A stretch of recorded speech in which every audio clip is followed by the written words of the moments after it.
This is WACH FOX Sports Zone. More sports coverage than anyone else in the Midlands. WACH FOX Sports Zone. Sponsored by Lexington Medical Center, starts right now.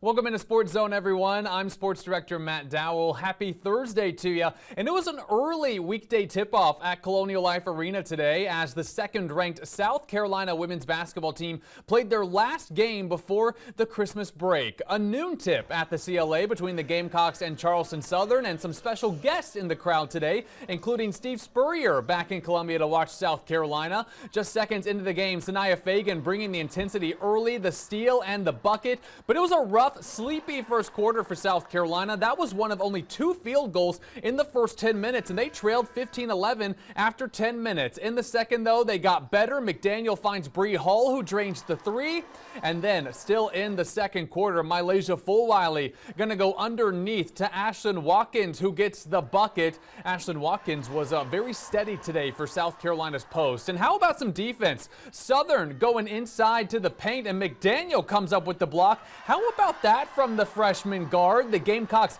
in transition. Raven Johnson gets the short jumper. A nice transition ball from South Carolina there. And later on, McDaniel this time driving. Can't get past the Charleston defense, but Joyce Edwards on cleanup duty. She had a career-high 20 points today. And then Fulwiley finishing off with the flair. The Gamecocks win today 82-46. Here's the team on Staley's halftime message.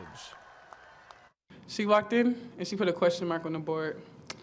We was all thinking what we were doing. I mean, before she walked in, we were all thinking about what are we doing wrong. We were reflecting on the game in the first half. We just knew that she understood that some games were going to be like that. We were going to start slow, but we understood that we have to finish the game like we should have started it.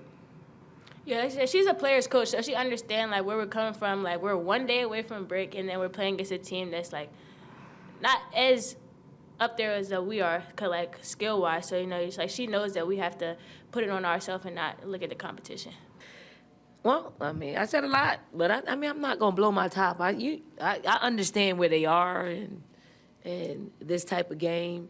I mean, I'm not making excuses for them. But when you know, you just try to fight and get them back to a good place. And I mean, the question mark is, it's just they leave you with a lot of questions. They force us to question, their ability to lock in and be disciplined. They force us, to have questions about, who should play, who shouldn't play, who should, all of these things. And it's just teaching. It's just teaching moments in which I don't know if it goes in one ear up and out the other, or if you got to say it another time in another place for it to really resonate with what we need as a team. The Gamecocks have six days off for the Christmas break before they return to practice. Their next game is on Sunday, December 29th, when they host Wofford, and after that, SEC play begins.